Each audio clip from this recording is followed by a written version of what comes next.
Sometimes the people we think we know best are the ones keeping the biggest secrets. When you lose family, you realize how many words were left unsaid, how many questions will never get answered. Jed Holt learned this the hard way when his brother died and left him a worthless piece of land they'd never even talked about. The property had nothing but weeds and a strange ring of burned posts that locals avoided. Most folks said the ground was cursed, but Jed was 67 years old and figured he'd seen enough of life to know real from nonsense. When he finally went to see what his brother had left him, those blackened posts made him curious. They stood in a perfect circle, like they were marking something. So he grabbed a shovel and started digging. What he found buried between those posts changed everything. What could make a quiet mountain man suddenly rich? Before we jump back in, tell us where you're tuning in from, and if this story touches you, make sure you're subscribed, because tomorrow I've saved something extra special for you. Jed Holt had always been a man of few words and fewer regrets, but sitting in that cramped lawyer's office in Millerville, Montana, he found himself drowning in both. The worn brass compass in his weathered hands had belonged to his father and his father's father, before that 3 generations of mountain men who'd made their living from the unforgiving wilderness that stretched beyond the valley. The compass needle pointed true north, just as it had for over a century, but Jed felt more lost than he had in decades. "Your brother Marcus left specific instructions," Attorney William Hayes was saying, his voice cutting through Jed's thoughts like a dull axe through hardwood. "The property transfers to you automatically, but only if you claim it within 90 days of his passing." Jed's thumb traced the smooth surface of the compass face, a habit he'd developed over the years when thinking hard about something. Marcus had been dead 2 weeks now, found in that Denver hospital bed, with nobody but the nurses to witness his last breath. 40 years. 40 years since they'd spoken more than a handful of words to each other, and now this. What's so special about this land that he'd put conditions on it? Jed asked, his voice carrying the gravelly tone of a man who'd spent more time talking to mountains than to people. Hayes shuffled through the papers on his mahogany desk, a piece of furniture that looked as out of place in this frontier town as Jed felt in his Sunday clothes. The property is approximately 200 acres, located about 30 miles northeast of here. According to the deed, it's been in your family since 1882. Your great-grandfather, Samuel Holt, was the original owner. The name hit Jed like a cold wind off the peaks. Samuel Holt, the grandfather, he'd heard whispered stories about around campfires when he was just a boy. The old-timer who'd supposedly struck it rich in the gold, the fields before everything went to hell during the Panic of 1893. Family legend said Samuel had hidden his fortune somewhere in the mountains, but Jed had always figured that, for the kind of tall tales mountain folk liked to spin when the whiskey was flowing. "Has anybody been working the land?" Jed asked. "No, sir. It's been sitting empty for the better part of 30 years. Your brother paid the taxes on it religiously, but as far as anyone knows, he never set foot on the property." That sounded like Marcus, methodical, dutiful, keeping things in order from a distance. Even as boys, Marcus had been the one with the plans and the patience, while Jed preferred to trust his instincts and let the trail take him where it would. Maybe that's where things had started to go wrong between them. The lawyer leaned back in his chair, studying Jed with the careful expression of a man who'd learned to read character in faces weathered by mountain living. "There is one more thing, Mr. Holt. The locals, well, they have some peculiar notions about that particular piece of ground." "What kind of notions?" "They say it's cursed. Something about a fire that happened decades ago, and some strange markers left behind. Most folks in these parts won't even drive past the property line if they can help it." Jed almost smiled at that. In 67 years of mountain living, he'd learned that what city people called superstition, country people called experience. Still, he'd also learned that sometimes experience could lead you astray just as sure as ignorance could. The walk back to his truck gave Jed time to think, which was something he'd been doing too much of lately.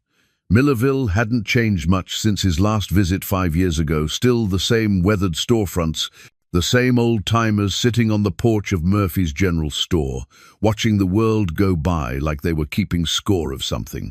The mountains that ringed the valley stood eternal and patient, their peaks catching the late afternoon sun in shades of gold and purple that reminded him why he'd never been able to leave this country for long. His truck was a 1987 Ford that had seen better decades, but it started on the second try and knew every back road in 3 counties.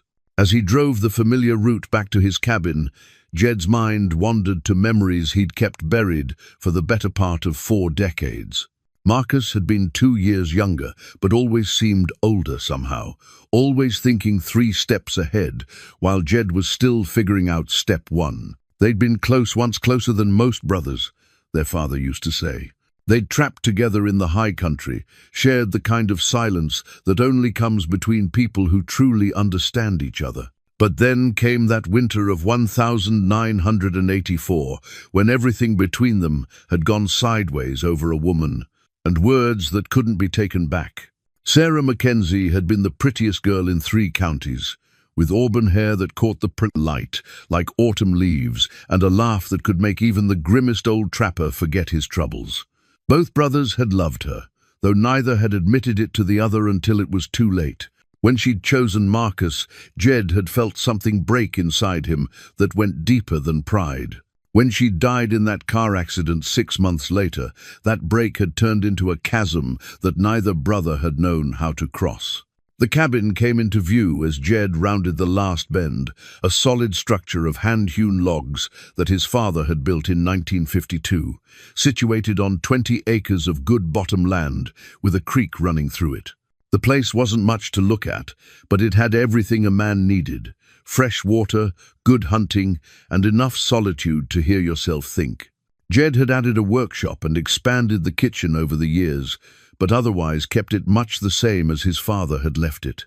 Inside, the familiar sense of wood smoke and coffee grounds greeted him like old friends.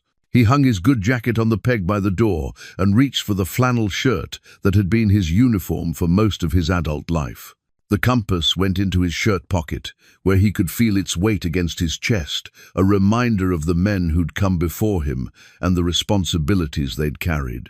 The evening stretched ahead of him with the kind of quiet that most people found unsettling, but Jed had learned to appreciate. He built up the fire in the stone hearth, more for the comfort of the flames than for warmth, and settled into his father's old rocking chair with a cup of coffee that was strong enough to wake the dead. The inheritance papers lay on the kitchen table where he'd dropped them, official documents that connected him to a piece of family history he'd never bothered to explore. 200 acres of cursed ground, according to the locals. A worthless patch of dirt that his brother had kept in the family for reasons Jed couldn't begin to understand. But Marcus had always been the keeper of family stories, the one who'd listened when their grandfather spun tales about the old days. Jed had been too restless, too eager to make his own stories to pay much attention to the ones that came before. Now, with Marcus gone and no one left to remember, those old stories felt like treasures he'd let slip through his fingers. Outside, the wind picked up, carrying the scent of snow from the high country. Winter was coming early this year. Jed could feel it in his bones, the way his father had taught him. Soon, the passes would be closed, and the mountain would settle into its long sleep, leaving him alone with his thoughts and his regrets. He pulled the compass from his pocket and watched the needle swing to true north, steady and reliable as the mountains themselves. His great-grandfather Samuel had carried this compass through the gold fields and back again, had used it to navigate through country that existed mostly on hand-drawn maps and hope. What had the old man seen in this land that made him fight to keep it in the family? What had Marcus seen that made him hold on to it for 30 years? The fire crackled and settled, sending shadows dancing across the cabin walls. Somewhere out in the darkness, an owl called to its mate, the sound lonely and wild. Jed had spent his whole life in country like this, had learned to read the signs that told him when weather was coming, when game was moving, when trouble was brewing. But family had always been harder to figure out than any mountain trail. Tomorrow, he'd have to make a decision about the inheritance. He could sign the papers and let the land go back to the state, could wash his hands of whatever memories or mysteries Marcus had left behind. Or he could drive out to that cursed ground and see for himself what all the fuss was about. The compass needle held steady, pointing the way forward, just as it had for generations of Holt men. Jed closed his eyes and listened to the wind in the pines, waiting for the kind of clarity that usually came to him in the quiet hours before dawn. But tonight, all he heard was the echo of 40 years of silence and the weight of questions he'd never learned to ask.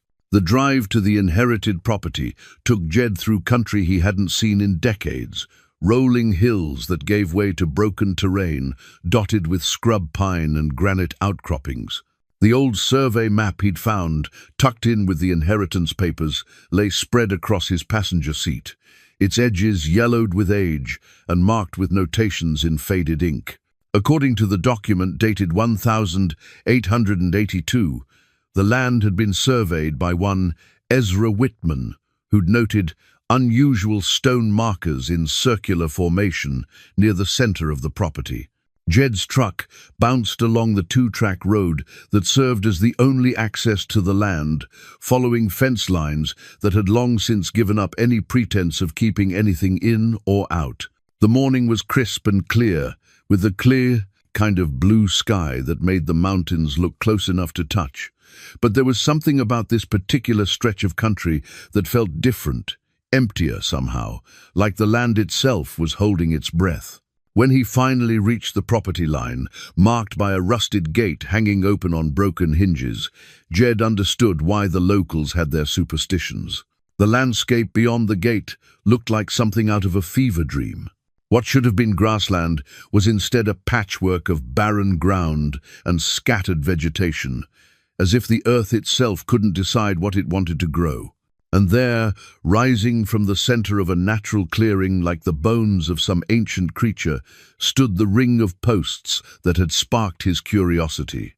Jed parked the truck and walked slowly toward the circle, his boots crunching on ground that seemed harder and more brittle than it should have been.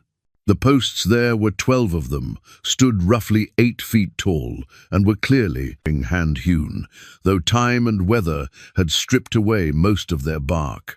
What caught his attention immediately was the way they'd been burned. These weren't just charred logs, they'd been deliberately blackened, each one showing the same pattern of controlled burning that spoke of human intention rather than wildfire. As he moved closer, Jed could see that the posts weren't randomly placed. They formed a perfect circle, with each post positioned exactly the same distance from its neighbors. At the base of each post, someone had placed stones, not just any stones, but carefully selected granite pieces that had been shaped and fitted together, like the foundation of a building that had never been built. Wouldn't go any closer if I were you. Jed spun around to find an old man emerging from a stand of aspen trees at the edge of the clearing. The stranger was probably pushing 80, with the kind of weathered face that spoke of a lifetime spent outdoors. He wore faded overalls and a wool coat that had seen better decades, and he moved with the careful gait of someone whose joints had been arguing with mountain winters for too long. "Name's Charlie Dunbar," the old man said, stopping a respectful distance away. "I live about 2 miles south of here. Saw the dust from your truck and figured I'd better come see who was poking around this place." Jed Holt. "This is my land now, inherited it from my brother." Charlie's expression shifted from suspicion to something that might have been sympathy. "Your brother, you say? Would that be Marcus Holt?" "You knew Marcus?" "Met him a few times over the years. He'd come out here maybe once or twice a year, always alone, always asking questions about the old days." Charlie gestured toward the circle of posts. "He was mighty interested in these markers, just like you seem to be." Jed looked back at the strange formation. "What do you know about them?" "More than I care to, truth be told. Charlie pulled a tobacco pouch from his coat pocket and began the ritual of rolling a cigarette. My grandfather used to tell stories about this place, said there was a homestead here once, back in the 1892. Belonged to some family named Holt. That'd be your people, I'm guessing. The connection hit Jed like a cold wind. My great-grandfather Samuel had a place out here. According to the old-timers, he did. Built himself a fine house, had a barn and outbuildings, even tried his hand at farming for a while. But then came the fire. Charlie struck a match and lit his cigarette, the smoke drifting away on the morning breeze. Story goes that Samuel Holt had himself some kind of falling out with certain folks in town. Money troubles, they said, though nobody knew for sure what kind. One night in the winter of 1895, his whole place went up in flames. House, barn, everything. What about Samuel? What happened to him? That's where the story gets strange. Some folks said he died in the fire. Others claimed they saw him loading a wagon in the middle of the night, heading up into the high country with what was left of his family. The truth of it is, nobody really knows. What's certain is that after that fire, nobody wanted to rebuild here. They said the ground was cursed. Jed studied the posts with new eyes. These markers, they're where the buildings used to stand? That's what my grandfather always claimed. Said Samuel Holt set those posts himself before he disappeared, marking the spots where his life's work had stood. Burned them black as a reminder of what he'd lost, or maybe as a warning to anybody who came after. The pieces of the puzzle were starting to come together in Jed's mind. If this had been Samuel's homestead, and if the family stories about hidden gold had any truth to them, then maybe Marcus hadn't been chasing shadows after all. Maybe there really was something here worth finding. Your brother seemed to think there was more to the story, Charlie continued. He spent hours out here with metal detectors and surveying equipment, measuring distances and taking notes. Always said he was trying to understand what Samuel had been thinking when he placed these markers. Did he ever find anything? Charlie shrugged. If he did, he never told me about it. But I'll say this, Marcus Holt was a persistent man. He kept coming back, year after year, like he was working on some kind of long-term project. Last time I saw him was maybe 3 years ago. He seemed different that day, more excited than usual. Said he'd finally figured out the pattern. What pattern? Couldn't tell you. He was always pretty tight-lipped about his theories. But he did say something interesting that day. Said these posts weren't just marking where buildings used to be. Said they were pointing to something. Jed felt his pulse quicken. Pointing to what? That's the million-dollar question, isn't it? Charlie dropped his cigarette and ground it out under his boot heel. Look, Mr. Holt, I know this is your land, and you've got every right to do what you want with it. But if you're thinking about digging around out here, you might want to be careful. This place has a way of getting under a man's skin. Your brother, he was a good man, but toward the end there, he seemed a little obsessed with whatever secrets he thought this ground was hiding. After Charlie left, Jed spent another hour walking the circle, studying each post and the ground around it. The survey map in his hand showed the original property boundaries, but it was the handwritten notations that caught his attention. Someone, probably Marcus, had made careful measurements and sketched additional details in the margins. There were arrows pointing from each post toward the center of the circle, and a series of numbers that might have been distances or compass bearings.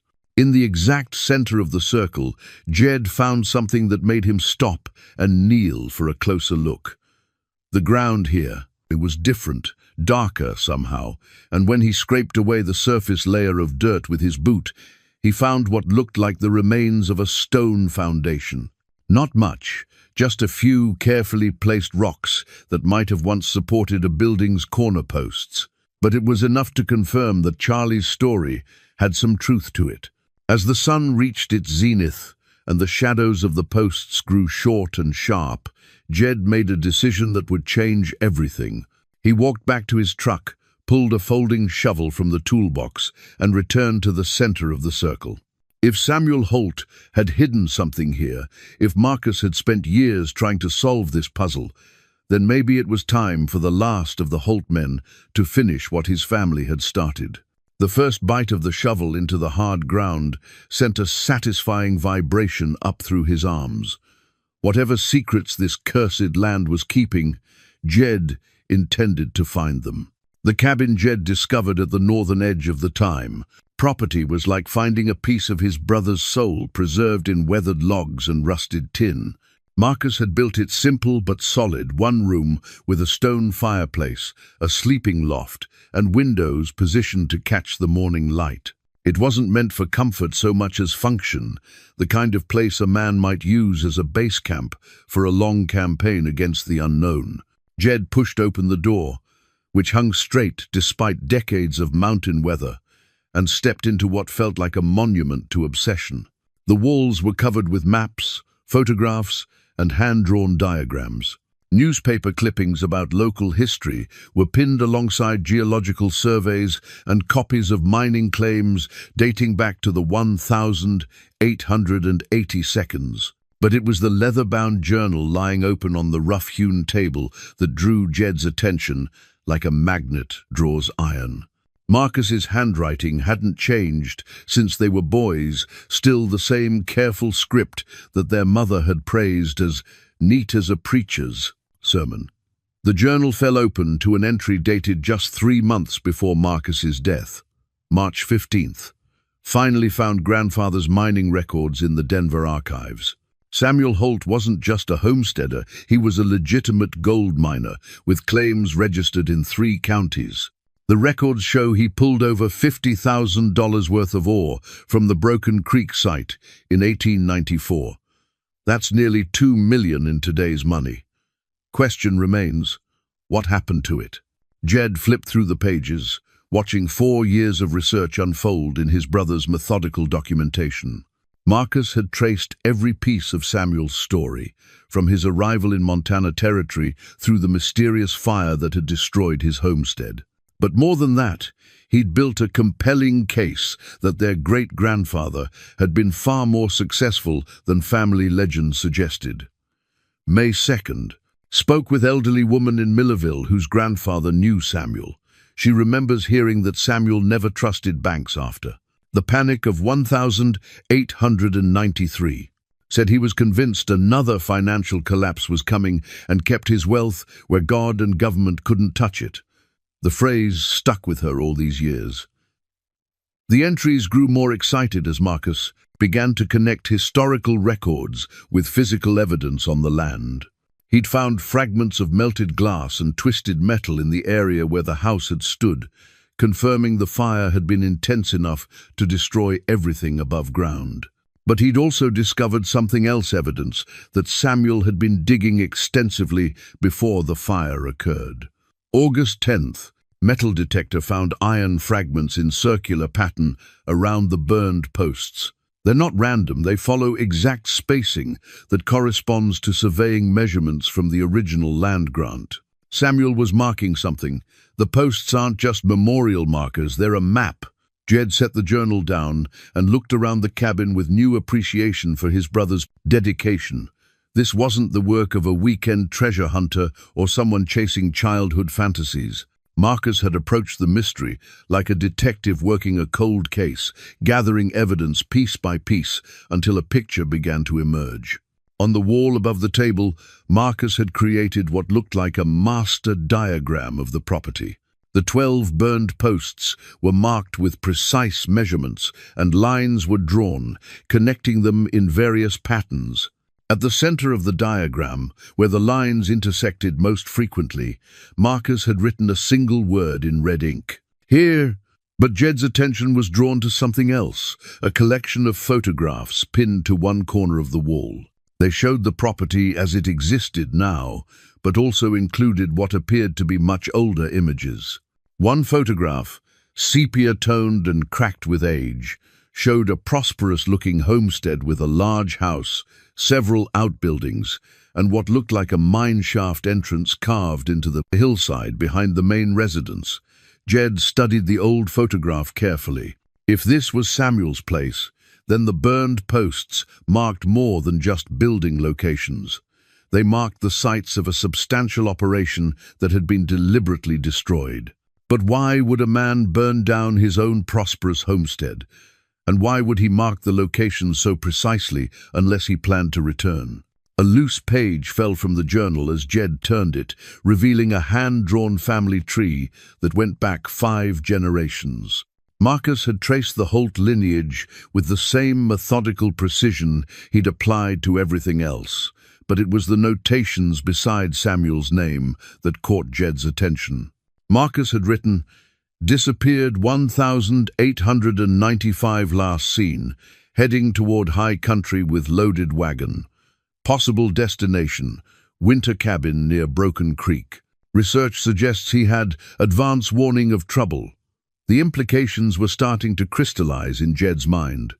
If Samuel had known the fire was coming, if he'd had time to prepare, then he might have had time to hide his wealth before disappearing into the mountains. The burned posts weren't just marking what was lost, they were marking what was hidden. Jed spent the rest of the afternoon reading through Marcus's research, and with each page, his respect for his younger brother's intelligence and persistence grew. Marcus had systematically eliminated dozens of theories and possibilities, narrowing his focus through careful analysis of historical records, geological surveys, and physical evidence. By the time he'd reached his final entries, Marcus was convinced that Samuel had buried a significant portion of his wealth somewhere within the circle of posts. November 3rd. The pattern is becoming clear. Samuel wasn't just hiding gold, he was creating a puzzle that only family could solve. The spacing of the posts corresponds to traditional surveying methods, but the angles are off by exactly 15 degrees. That's not surveying. Error, it's intentional. He was encoding the location using knowledge that would be passed down through the family. But the final entry in the journal was different from the others, less analytical and more emotional. December 8th. Jed should be here for this. Whatever Samuel hid, whatever secrets this land holds, they belong to both of us. The fight we had over Sarah was 40 years ago, and she's been gone almost as long. I've been too proud to reach out, and now I'm running out of time. Maybe this inheritance will bring him home. Maybe we can finish what Samuel started, together. Jed closed the journal with hands that weren't quite steady. All these years, he'd thought Marcus had forgotten about their family, had moved on to a life that didn't include the mountains or the memories they'd shared. But Marcus had been here all along, working to preserve something that connected them to their history and to each other. Outside, the afternoon sun was beginning to slant through the windows, casting long shadows across the maps and diagrams that covered every surface of the cabin. Jed could hear the wind picking up in the pines, carrying with it the promise of weather and the scent of snow from the high country. Winter was still weeks away, but mountain weather had its own schedule, and a man learned to pay attention to the signs. He walked to the window and looked out at the circle of burned posts, seeing them now not as mysterious markers, but as pieces of an elaborate puzzle that his great-grandfather had created over a century ago. Samuel Holt had been a careful man, a man who understood that the real treasures in life were the ones you had to work for. He'd hidden his wealth not just to protect it from thieves or government collapse, but to ensure that only someone willing to understand the family's history would ever find it. Marcus had done the hard work, the research, the analysis, the careful documentation of every clue. Now it was up to Jed to finish what both his brother and his great-grandfather had started, and for the first time in 40 years, he felt like he was exactly where he was supposed to be. Hidden beneath a loose floorboard in Marcus's cabin, Jed found something that made his breath catch in his throat, a canvas tool roll wrapped around implements he recognized from childhood memories. His grandfather's mining tools, tools that had been passed down through the family and supposedly lost when their father's barn burned down in 1962. The pickaxe head was still sharp despite its age, the handle worn smooth by generations of Holt hands. The gold pan showed the telltale scratches of a tool that had seen real use, and the small hammer bore the initials SH, carved deep into the hickory handle. Samuel's tools. Somehow, Marcus had found them. A folded paper tucked into the roll explained how. Marcus had tracked down the tools through an estate sale in Billings, purchasing them from a dealer who'd bought them, from the family that had rented the Holt property after Samuel's disappearance. The paper also included a note in Marcus's careful handwriting. "These tools know the ground here better than any of us. Maybe they'll remember what Samuel wanted them to find." Jed carried the tools back to the circle of posts with a sense of ceremony that surprised him. These weren't just implements. They were connections to a man whose decisions had shaped 3 generations of his family.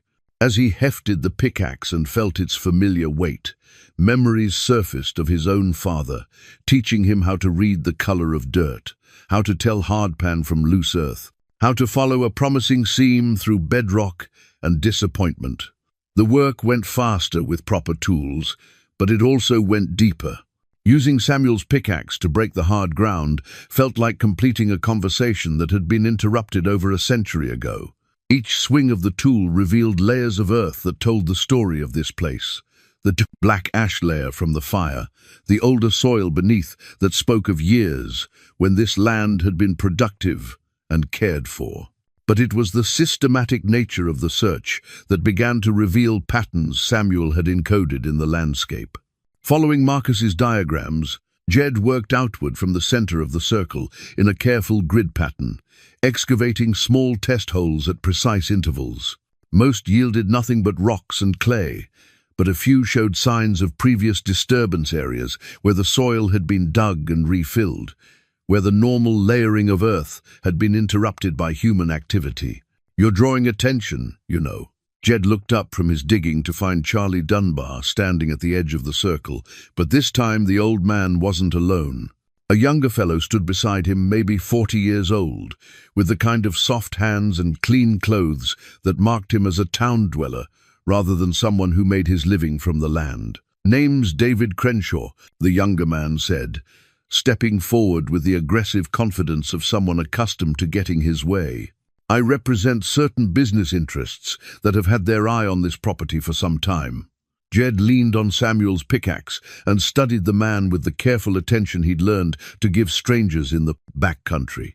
Crenshaw had the look of someone who spent more time in boardrooms than outdoors, but there was something predatory in his manner that suggested he wasn't quite as soft as his appearance indicated. "What kind of business interests?" Jed asked. "Mining consortium. This whole area is being surveyed for potential mineral extraction. Your property sits right in the middle of what could be a very lucrative operation. We're prepared to offer you a fair price, more than fair, considering the land's current condition." Charlie spoke up before Jed could respond. "Funny thing about that, Mr. Crenshaw, I've lived in this valley my whole life, and I never heard about any mining survey until after Marcus Holt died." Crenshaw's smile never wavered, but something cold flickered behind his eyes. "Market conditions change, Mr. Dunbar. What wasn't economically viable yesterday might be quite profitable today. The question is whether Mr. Holt here is interested in making some real money from this worthless ground, or whether he wants to spend his golden years playing in the dirt like a child with a sandbox." Jed felt his temper rise at the man's tone, but years of mountain living had taught him the value of patience. "Appreciate the offer," he said evenly, "but I'm not looking to sell just yet." Of course. But you should know that if mineral rights are confirmed in this area, the government has ways of acquiring property for the public good. Eminent domain can be a complicated process, especially for elderly property owners who might not understand all the legal implications. The threat was politely delivered, but unmistakable. Jed straightened up from his work, and something in his expression made Crenshaw take a half-step backward. Mountain men didn't reach 67 years old by backing down from bullies, whether they wore business suits or carried guns. "Mr. Crenshaw," Jed said quietly, "I think you'd better head back to town now. And I think you'd better not come back to my land without an invitation." After the men left, Jed returned to his digging with renewed determination. Whatever Samuel had hidden here, it was valuable enough that modern-day claim jumpers were already circling like vultures. The urgency he'd felt since reading Marcus's journal now had an additional edge time, might be running out faster than he'd thought. As the afternoon wore on, his systematic search began to reveal more evidence of Samuel's work. The pattern of previous excavations became clearer with each test hole, and Jed began to understand that his great-grandfather hadn't just buried treasure randomly. Samuel had created a complex system, using the burned posts as reference points for a grid of hiding places. The breakthrough came just before sunset, when Jed's pickaxe struck something that rang like a bell instead of thudding like stone. Kneeling in the shallow hole he dug, he carefully cleared away the dirt to reveal a corner of what looked like a metal box.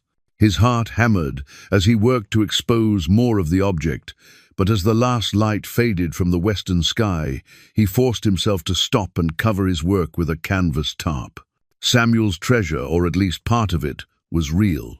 Marcus had been right about everything, but now Jed faced a problem his brother had never had to consider: how to extract a century-old secret while keeping modern-day thieves from stealing what 3 generations of Holt men had worked to preserve. As he packed Samuel's tools away for the night, Jed made a decision that would have made his great-grandfather proud. Tomorrow, he would return with better equipment and a more complete plan. Whatever Samuel had buried here belonged to the family, and Jed intended to make sure it stayed that way. The coded family tree Marcus had drawn turned out to be more than just genealogical curiosity. It was a map disguised as family history.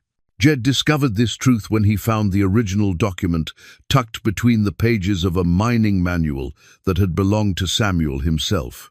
The hand-drawn chart showed 5 generations of Holt family members, but certain names were marked with small symbols that corresponded to locations on the property map Marcus had created.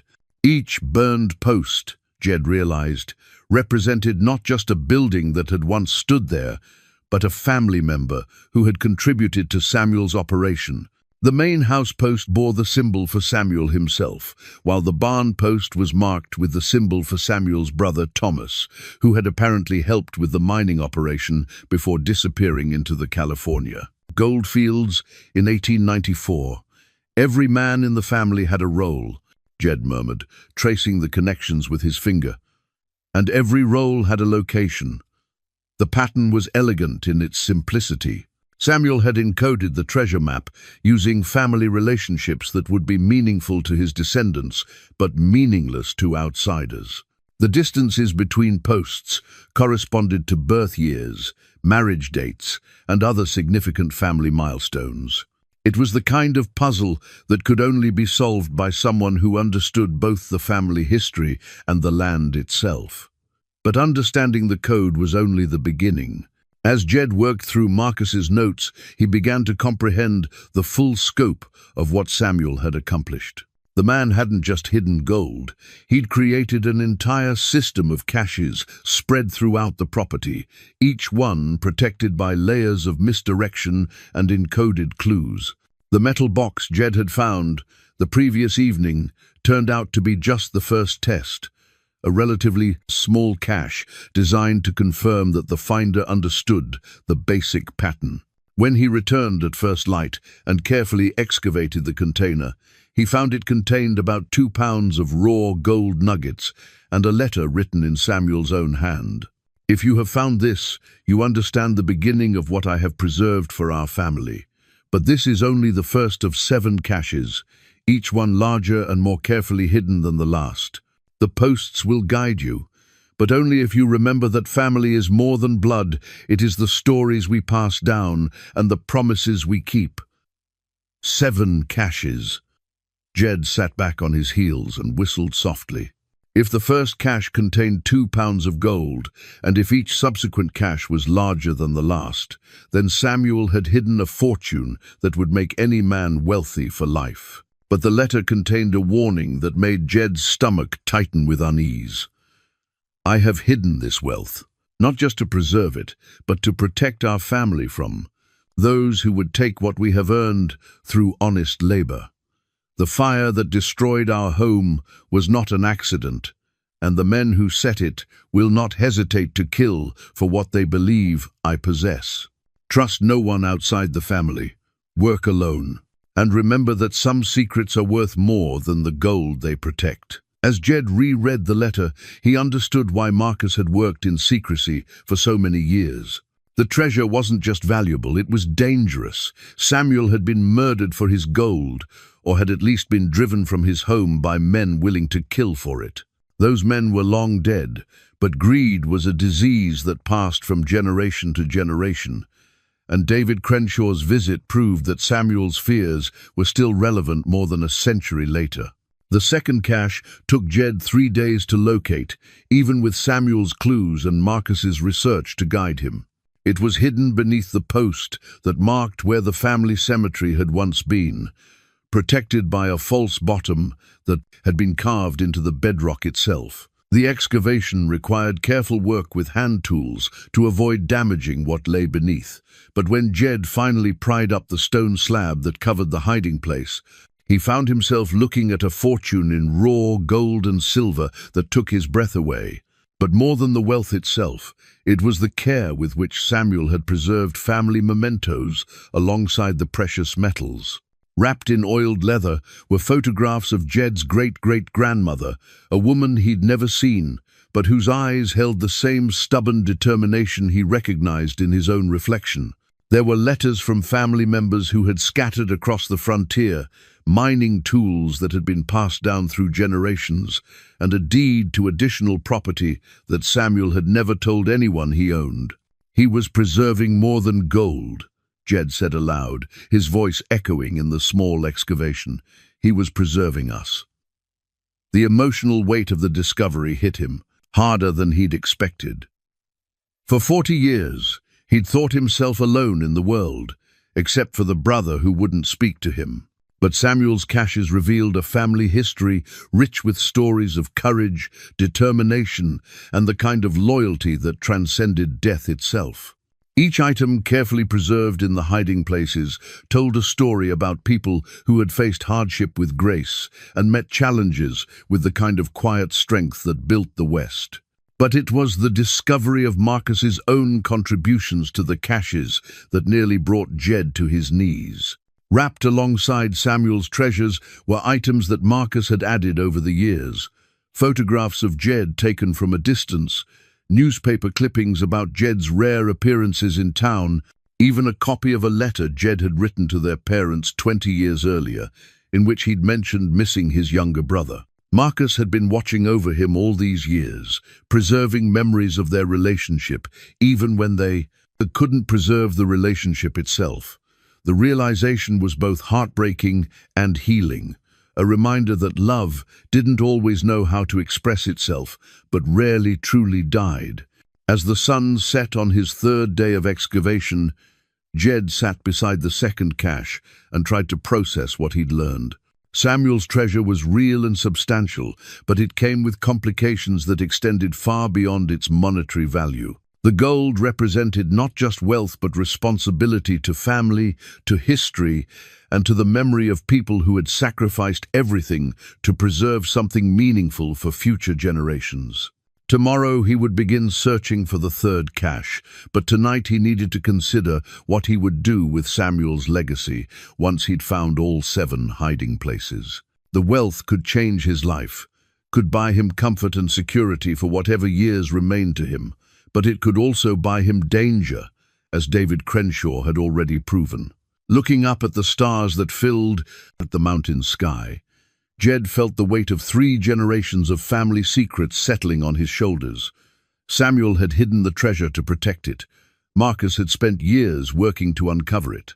Now it was Jed's turn to decide whether to preserve it or use it, whether to keep Samuel's secrets or share them with a world that might not understand their true value. The tin box of family photographs that Jed discovered in the 3rd cache changed everything he thought he knew about the land and its history.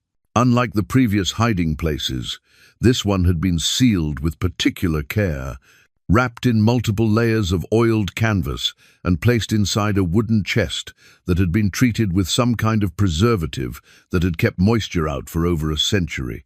When Jed opened the chest, the first thing that struck him was the smell, the faint scent of cedar and old paper that spoke of precious things carefully preserved. The photographs inside were mounted on heavy cardboard, arranged in chronological order, telling the story of Samuel's life on this land in images that were sharper and more detailed than anything Jed had expected from the 1,890 seconds. The earliest photographs showed the property as Samuel had first found it, raw wilderness with a creek running through it, and stands of pine and aspen that stretched toward the distant mountains. But as Jed moved through the collection, he watched the land transform under his great-grandfather's hands. There were images of the first cabin being raised, of Samuel and his brothers clearing fields and building fences, of the gradual expansion that had turned wilderness into a thriving homestead. But it was the photographs from 1,894 and 1,895 that told the real story. These images showed not just a homestead, but a substantial operation. The main house was larger than Jed had imagined, with a wraparound porch and decorative trim that spoke of prosperity and pride. The barn was massive, big enough to house livestock and equipment for a serious farming operation. There were corrals and outbuildings, a blacksmith shop, and what looked like the entrance to a mine shaft carved into the hillside behind the main residence.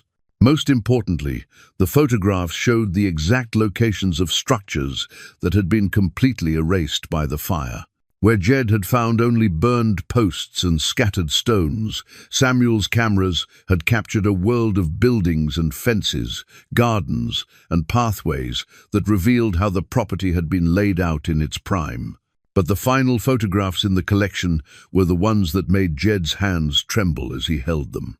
These images, clearly taken in the days before the fire, showed Samuel and several other men working frantically around the property. In one photograph, Samuel stood beside a heavily loaded wagon, his face grim with determination. In another, men were carrying wooden crates toward various locations around the homestead, their postures suggesting the crates were heavy and their contents valuable. The last photograph in the collection showed the burned posts themselves, but not as Jed knew them now. In this image, the posts were newly erected and still smoking, their charred surfaces black against the snow-covered ground. Samuel himself stood in the center of the circle, and even across the decades, Jed could see the pain in his great-grandfather's eyes as he surveyed what remained of his life's work. Written on the back of this final photograph, in Samuel's careful handwriting, was a message that made Jed's throat tight with emotion. For my family, who will come after the fire, took our buildings, but not our future. What we have earned through honest labor is hidden where only family can find it. The posts mark not what was lost, but what was saved. The photographs revealed what Marcus's research had only suggested, that Samuel had known the fire was coming and had used the time to hide not just gold and silver, but the accumulated wealth of a successful mining and farming operation. The burned posts weren't just memorials to destroyed buildings, they were markers pointing to the locations where Samuel had buried everything he could save from a life's work. But the photographs also revealed something else that chilled Jed to the bone. In several of the images taken just before the fire, he could see figures watching from the tree line, men with rifles who were clearly not part of Samuel's family or legitimate operation. These weren't random claim jumpers or opportunistic thieves. They were organized, patient, and dangerous. Samuel hadn't just been driven from his land, he'd been hunted. The realization added urgency to Jed's search and weight to David Crenshaw's threats. If Samuel's original enemies had been organized and persistent enough to force him into hiding, then modern treasure hunters might be just as dangerous. The wealth hidden on this property had already cost one generation of Holts, their home and possibly their lives. Jed couldn't let it cost him his life as well. Using the photographs as a guide, Jed was able to locate the fourth and fifth caches over the next week, each one larger and more carefully concealed than the last. The fourth cache, hidden beneath what had been the blacksmith shop, it contained not just gold and silver, but also weapons, rifles, and ammunition that Samuel had preserved against the possibility that he or his descendants might need to defend what they'd inherited. The fifth cache was the most elaborate yet, consisting of multiple chambers carved into the hillside and disguised to look like a natural cave. Here, Samuel had hidden the true fruits of his mining operation, nuggets and dust that represented years of work in the gold fields, along with silver bars and coins that must have represented the savings of a lifetime. But it was in this cache that Jed found something that made him question everything he'd assumed about Samuel's disappearance. Hidden among the precious metals was a leather portfolio containing documents that proved Samuel hadn't just been a successful miner. He'd been a businessman with interests in banks, railroads, and mining consortiums throughout the territory. The man who'd supposedly died in a fire or disappeared into the wilderness had actually been one of the wealthiest men in Montana. The portfolio also contained correspondence that revealed why Samuel had made so many enemies. He'd been fighting a legal battle against a group of Eastern investors who were trying to acquire mineral rights throughout the territory, through intimidation and fraud. Samuel's wealth and his refusal to be bought or bullied had made him a target for men who were accustomed to getting what they wanted through whatever means necessary. As Jed studied the documents by lamplight in Marcus's cabin, he began to understand that Samuel's disappearance had been something more complex than simple exile. The man had staged his own death to escape his enemies, but he'd also preserved evidence of their crimes and hidden it where his family could find it. Samuel hadn't just left a treasure, he'd left a weapon. The question now was whether Jed had the courage to use it. The death certificate was tucked between the pages of a mining law manual in the sixth cache, and Jed almost missed it completely. When he unfolded the official document from Denver General Hospital, his hands went numb, and the paper fluttered to the ground like a dying leaf. The certificate was dated 3 months ago, signed by doctors he'd never heard of, and it declared Marcus Holt legally dead from complications of lung cancer. But Marcus Holt had died from a heart attack, not cancer. Jed knew, because he'd spoken to the attending physician himself, had made the arrangements for Marcus's body to be cremated, had signed papers confirming his brother's identity. Either someone had made a serious clerical error, or Marcus had died twice. Took you long enough to find that one? Jed spun around to find a figure emerging from the evening shadows at the edge of the clearing. Even in the dim light, even after 40 years of separation, he would have recognized that voice anywhere. Marcus Holt walked slowly toward the excavation site, moving with the careful gait of a man whose body had betrayed him, but whose mind remained sharp as winter air. "Hello, Jed." For a moment, neither brother spoke. Marcus looked older than his 65 years, his face gaunt and his hair white as fresh snow, but his eyes held the same intelligence that Jed remembered from their boyhood.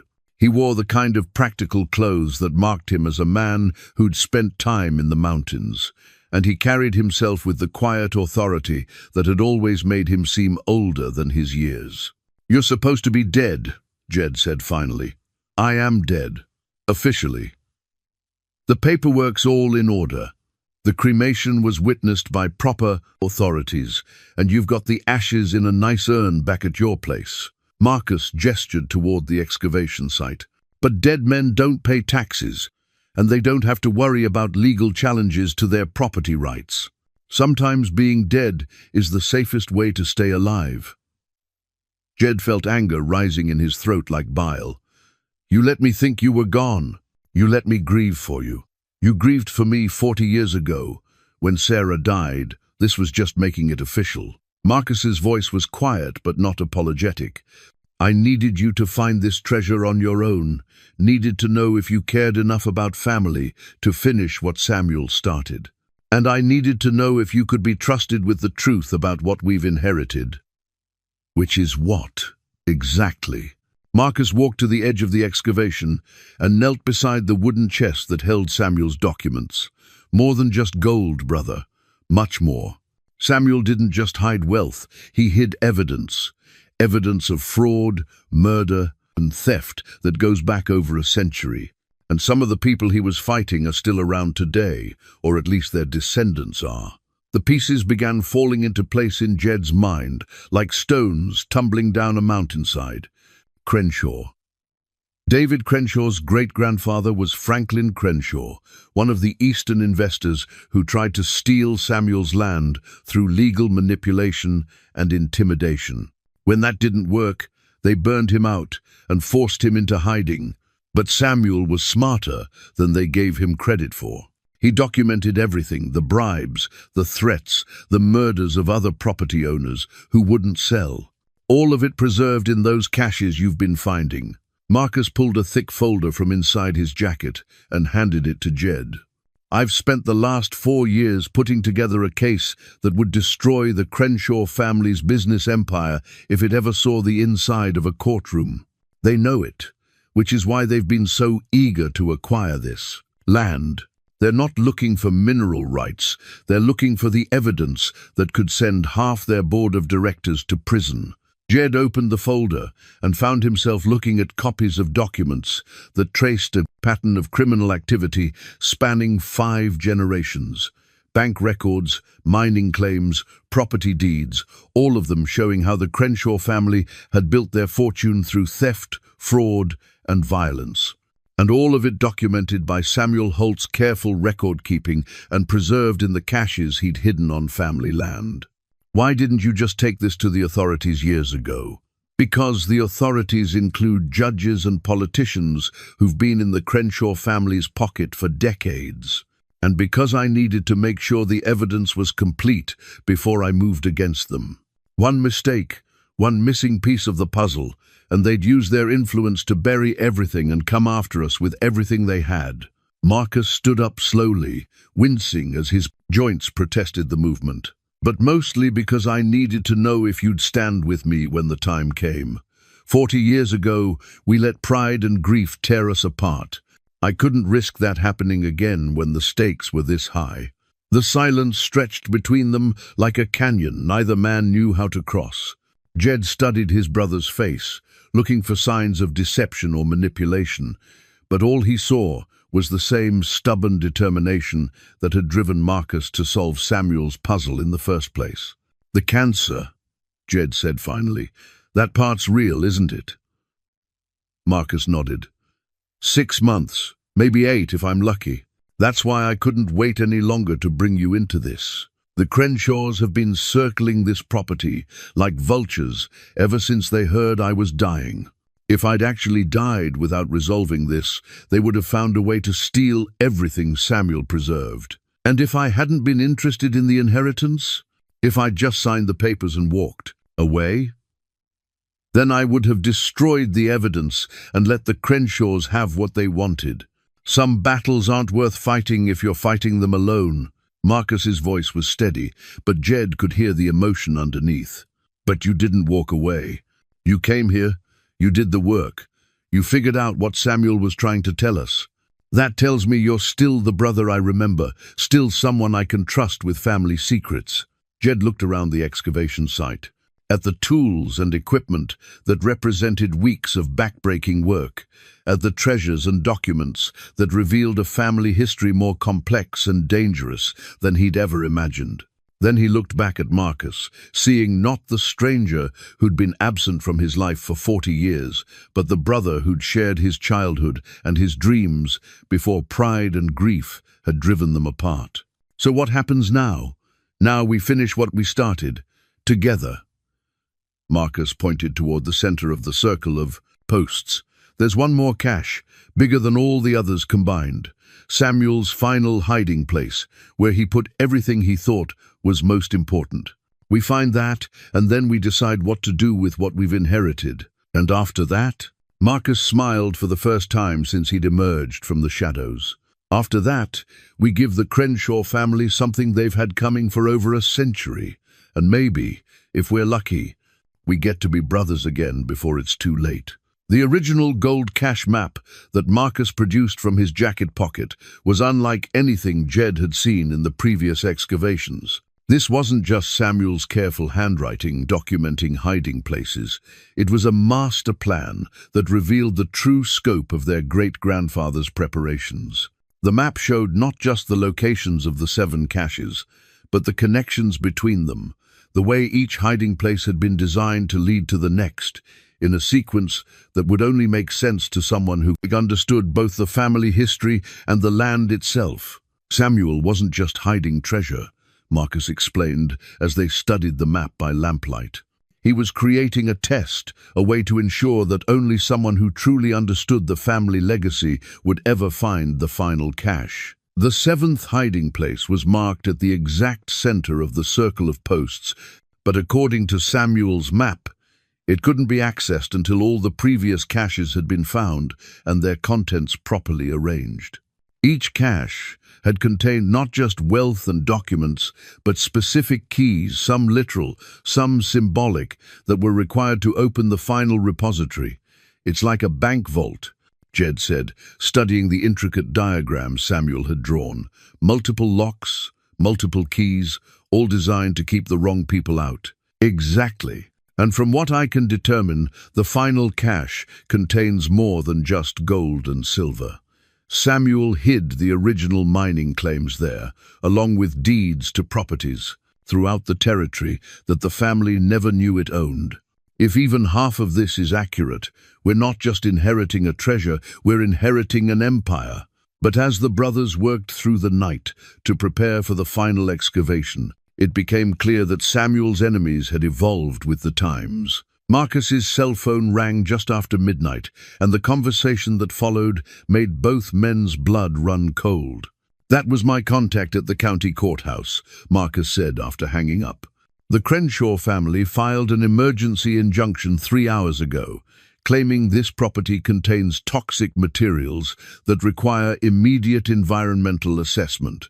They've got a court order allowing them to bring heavy equipment onto the land starting tomorrow morning." Jed felt his stomach drop. "They're going to tear the place apart looking for the final cache. Worse than that, they're going to destroy everything we haven't already recovered and then claim the land is too contaminated for private ownership. It's the same trick their ancestors tried to pull on Samuel, just updated for modern environmental law." The brothers looked at each other across the lamplight, and Jed saw his own determination reflected in Marcus's eyes.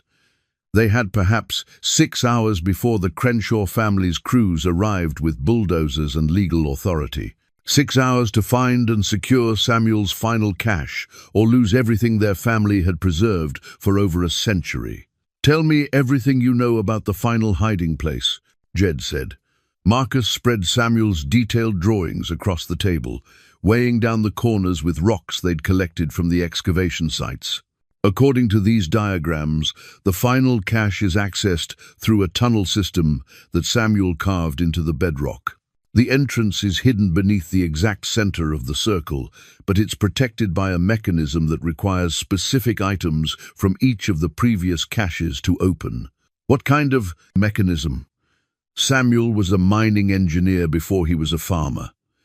He understood hydraulics, counterweights, and mechanical systems that could operate reliably for decades without maintenance. "From what I can determine, he created a lock that works like a combination safe, but instead of numbers, it requires physical keys placed in the correct sequence." Marcus pulled out a canvas bag that contained items from each of the caches they'd already found: gold coins, silver bars, mining tools, documents, and photographs. Each cache contained one piece of the final puzzle. Arranged properly, they should open whatever mechanism Samuel built to protect his most valuable secrets. But even as they planned their approach to the final excavation, both brothers knew they were racing against more than just the dawn. Marcus's illness was taking its toll. Jed could see his brother struggling with fatigue and pain that grew worse as the hours passed. And somewhere in the darkness beyond the circle of posts, They could hear the distant rumble of diesel engines as the Crenshaw family's equipment moved into position for the morning assault. "There's something else you need to know," Marcus said as they gathered Samuel's tools and prepared for what might be their last chance at the treasure. "I've been in contact with a federal prosecutor who specializes in historical crimes and reparations cases. If we can recover Samuel's evidence and present it properly, we can not only protect this land, but seek justice for what was done to our family. Justice for crimes committed over a century ago. Justice for crimes that are still being committed today." The Crenshaw family's business empire was built on stolen land and murdered families. They've been covering up their history for 5 generations, using their wealth and influence to bury evidence and silence anyone who threatened to expose them. But Samuel's documentation goes beyond just what happened to our family. It shows a pattern of criminal activity that continued well into the modern era. Marcus handed Jed a thick folder of documents. Property deeds, mining claims, business partnerships, all of them obtained through fraud or violence, all of them still generating income for the Crenshaw empire today. If we can prove the original crimes, we can force them to return everything they stole, not just from us, but from dozens of other families. The weight of responsibility settled on Jed's shoulders like a lead blanket. This wasn't just about family treasure anymore, it was about justice for crimes that had been allowed to stand for far too long. Samuel hadn't just hidden gold, he'd preserved evidence that could right wrongs that went back generations. As they worked by lamplight to set up equipment for the final excavation, Jed found himself thinking about the path that had brought him to this moment. 3 weeks ago, he'd been a solitary mountain man with nothing but his cabin and his memories. Tonight, he was part of something larger, a family legacy that connected him not just to his ancestors, but to a cause that transcended personal gain. "Are you ready for this?" Marcus asked, as they prepared to begin the excavation that would either vindicate Samuel's sacrifice or see everything he'd preserved fall into the hands of his enemies. Jed looked around the circle of burned posts that had marked this ground for over a century, thinking about the man who'd placed them there as monuments to loss and hope. Samuel Holt had been driven from his land, but he'd never surrendered. He'd hidden his wealth and preserved evidence of the crimes committed against him, trusting that someday his family would return to finish what he'd started. "Samuel waited over a century for this moment," Jed said quietly. "Marcus spent 4 years preparing for it. I think I can handle 1 night of digging." As the first stars appeared overhead and the distant sound of approaching machinery grew louder, the Holt brothers began their final excavation. Whatever they found in Samuel's last hiding place, whatever secrets their great-grandfather had preserved beneath the cursed ground, would determine not just their own futures, but the fate of a family legacy that had survived fire, violence, and 40 years of silence.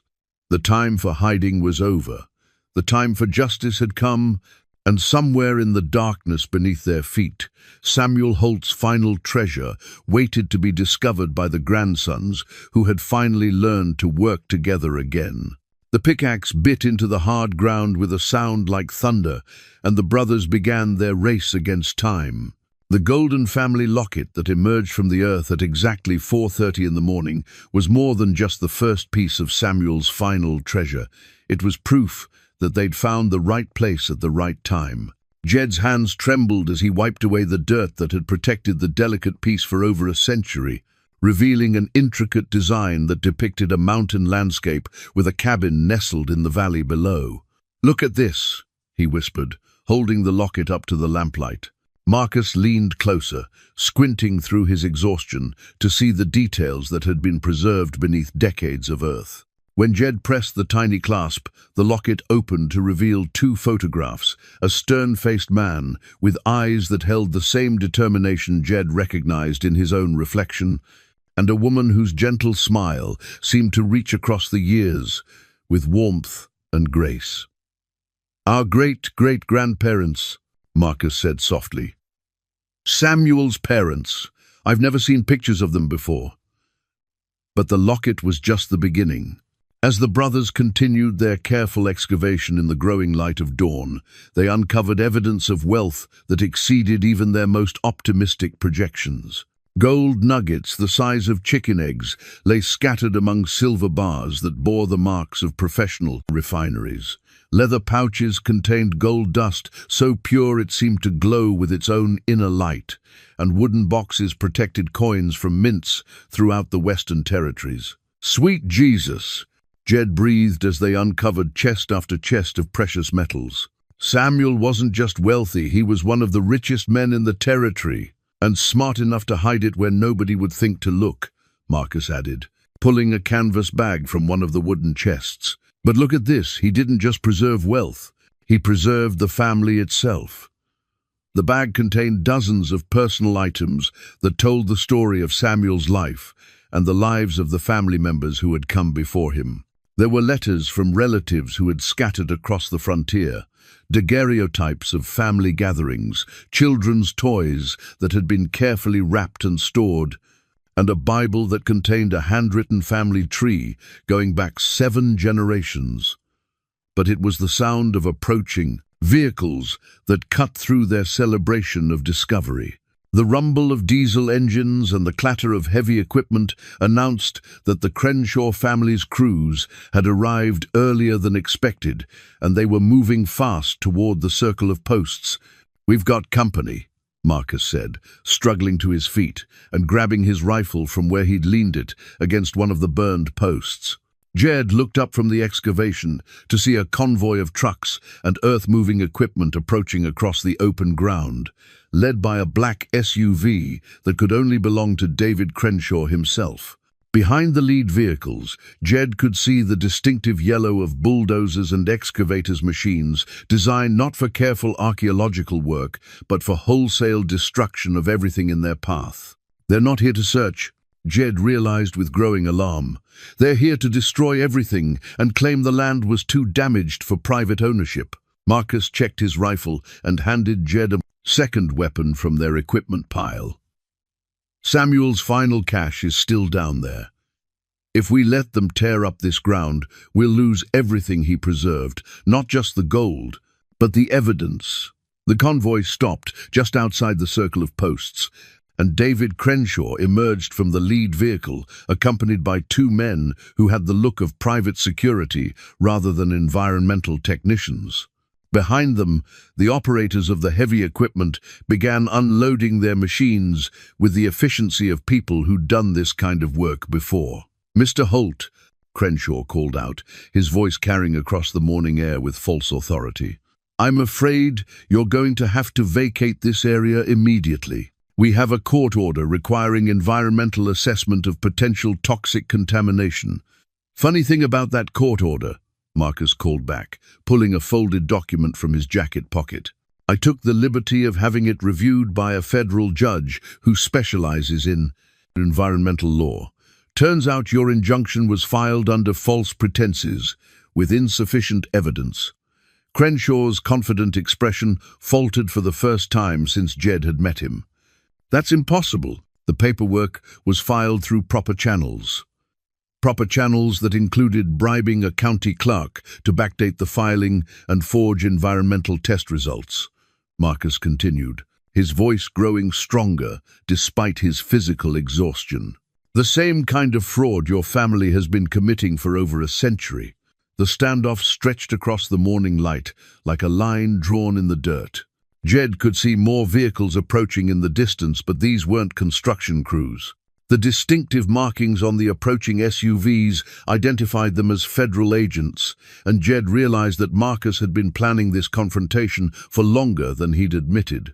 "You see, David," Marcus said with a smile that reminded Jed of their childhood adventures, "dead men make excellent witnesses, especially when they've had years to prepare their testimony." The last will and testament of Samuel Holt emerged from the deepest part of the final cache like a voice speaking across the centuries. Written on parchment that had been preserved in a specially designed metal container, the document bore the official seals of the territorial government and the witnessed signatures that made it legally binding even after more than a century. But it was the contents of the will that transformed the standoff between the Holt brothers and the Crenshaw family into something approaching a reckoning. As Marcus read aloud from Samuel's final instructions, federal agents moved to surround the construction crews, and David Crenshaw's face went from confident authority to barely controlled panic. I, Samuel Jeremiah Holt, being of sound mind and body, do hereby bequeath to my descendants not just the wealth I have earned through honest labor, but the responsibility to see justice done for crimes committed against my family and others in this territory, Marcus read, his voice carrying clearly across the morning air. This is ridiculous, Crenshaw interrupted, but his protest lacked the authority it had carried just minutes earlier. A century-old document has no legal standing in modern property disputes.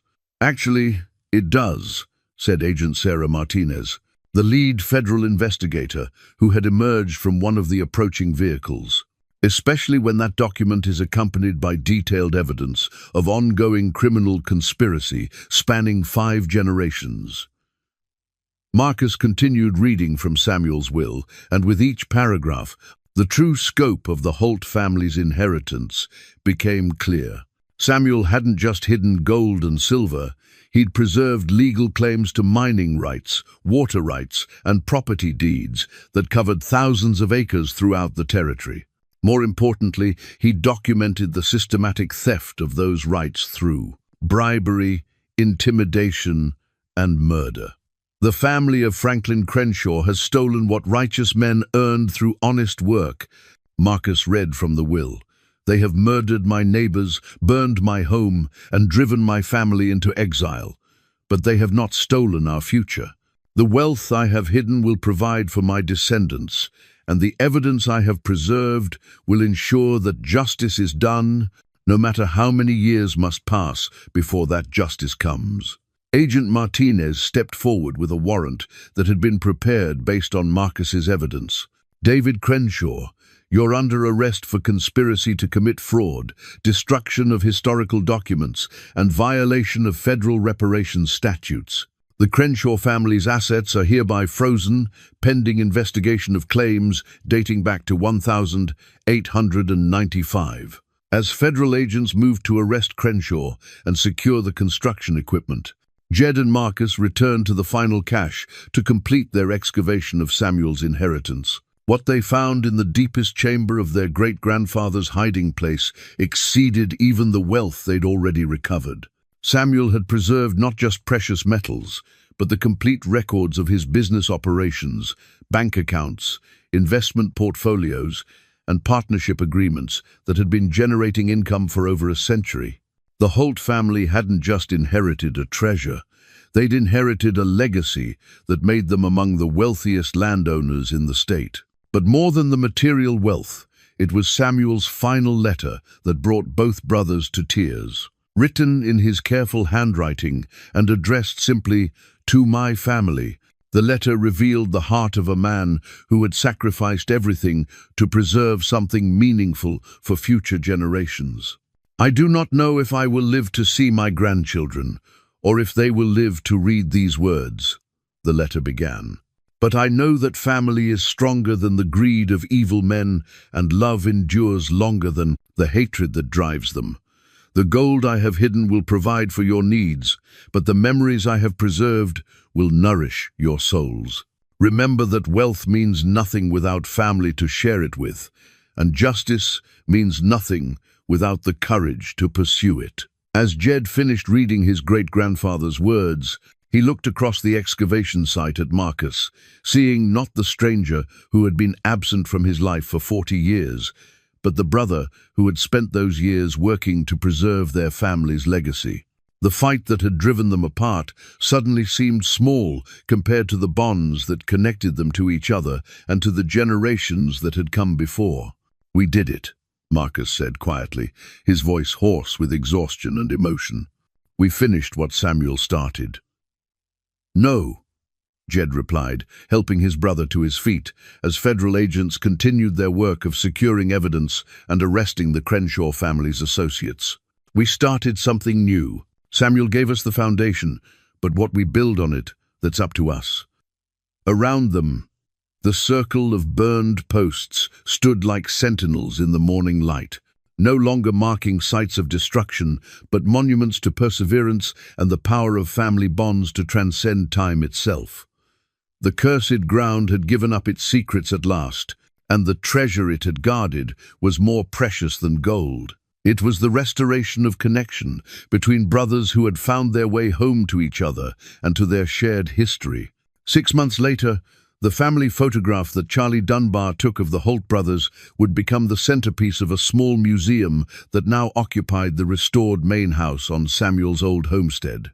In the picture, Jed and Marcus stood together beside a newly erected monument that bore the names of all the families who had been driven from their land by the Crenshaw conspiracy. Both brothers looked older, but somehow more complete than they had in decades, as if finding Samuel's treasure had helped them find themselves as well. The transformation of the property had been remarkable. Using a portion of Samuel's wealth and working with federal reparations funds secured through the prosecution of the Crenshaw family, the brothers had rebuilt the homestead not as a private residence, but as a memorial to the frontier families who had been victimized by greed and violence. The main house now served as a visitors' center, where people could learn about the history of the territory and the courage of the men and women who had carved homes from the wilderness. The 12 burned posts still stood in their circle, but now they were surrounded by a carefully maintained memorial garden where visitors could walk among native plants and read about the lives of the people who had once called this place home. At the center of the circle, where Jed had first driven his shovel into the hard ground, a bronze plaque marked the spot where Samuel's final cache had been discovered. The inscription, written in Samuel's own words, read, "Family is the treasure that endures when all others fade." Jed lived in a new cabin built near the creek, close enough to the museum to help with daily operations, but far enough away to maintain the solitude that had sustained him through decades of mountain living. Marcus had built his own place on the hillside, overlooking the valley, where he could watch the sunrise, paint the mountains in shades of gold and purple. While he worked on the book he was writing about Samuel's life and the legal case that had brought justice to families across 3 states. The Crenshaw family's empire had indeed crumbled under federal investigation. David Crenshaw and 17 associates were serving prison sentences for crimes ranging from fraud to conspiracy to commit murder. The family's assets had been seized and distributed among the descendants of families who had been victimized over the past century. More than 200 families had received reparations, and dozens of properties had been returned to their rightful owners. But for Jed, the most precious outcome of their discovery wasn't the wealth or the justice, it was the relationship he'd rebuilt with his brother. They met every morning at sunrise to drink coffee and plan the day's work, sharing the kind of comfortable silence that only came between people who truly understood each other. The 40 years of separation hadn't been erased, but they'd been forgiven, replaced by a deeper appreciation for the time they had left together. Marcus's illness was progressing as the doctors had predicted, but he faced it with the same quiet determination that had driven him to solve Samuel's puzzle. He'd used his portion of the inheritance to establish a foundation that provided legal assistance to families fighting corporate land grabs, ensuring that the work he and Jed had started would continue long after both brothers were gone. "Do you ever wonder what Samuel would think of all this?" Marcus asked one evening as they sat on the porch of the museum, watching the sun set over the restored homestead. Jed considered the question while sipping coffee from a mug that had been carved from wood taken from one of the original burned posts. Around them, the land showed signs of healing. Native grasses had returned to areas that had been barren for decades.